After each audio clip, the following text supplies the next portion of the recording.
There is a very dangerous incident like this when that doesn't begin with a scream. There is no sound, no blood, no footsteps down a hallway. It begins quietly, in the heat, in the stillness, in the kind of silence that can kill. This isn't a made-up horror story.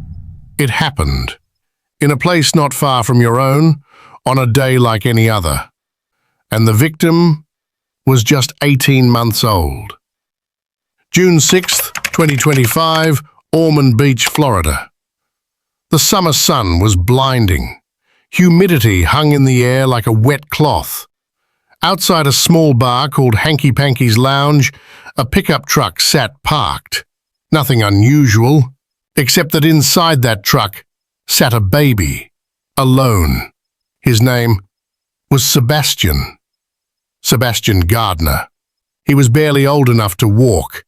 He had soft skin, light brown curls. He liked the sound of plastic toys. He laughed when his feet touched cold tile. He said "Dada" when he was hungry. He trusted his father, the only person in the world who was supposed to protect him. But Scott Gardner was inside the bar, drinking, for almost 3 hours.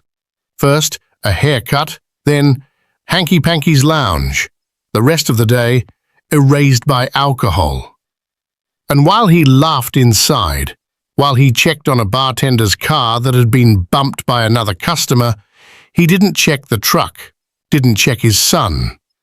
Sebastian had been left in the back seat. The windows cracked, a mini fan buzzing uselessly. But outside, the temperature reached 92 degrees Fahrenheit, and inside that truck, it climbed, minute by minute. 95, 100, 105, 110. Eventually 111 degrees Fahrenheit. Inside that vehicle, the air thickened. Sebastian's skin began to flush. His heart rate skyrocketed.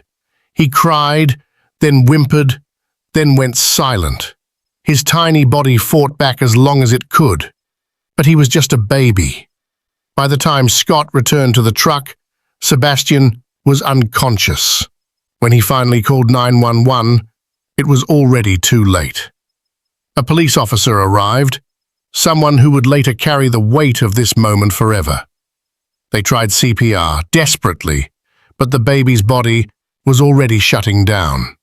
No response, no pulse, no life.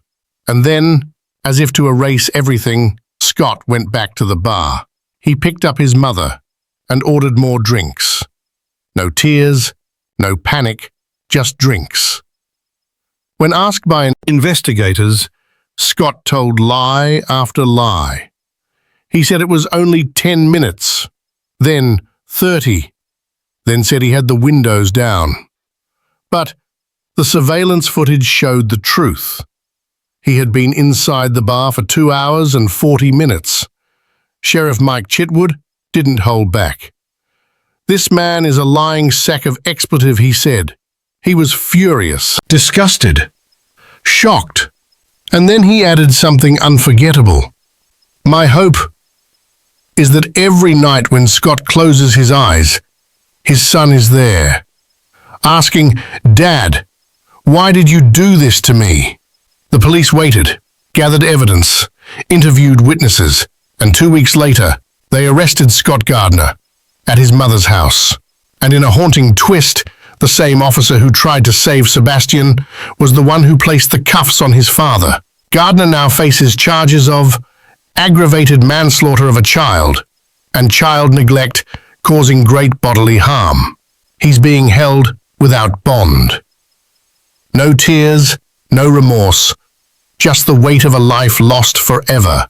But this isn't just the story of one man's failure, it's the story of a tragedy repeated again and again. In 2024, 39 children died in hot cars across the United States. That's almost 1 every 9 days.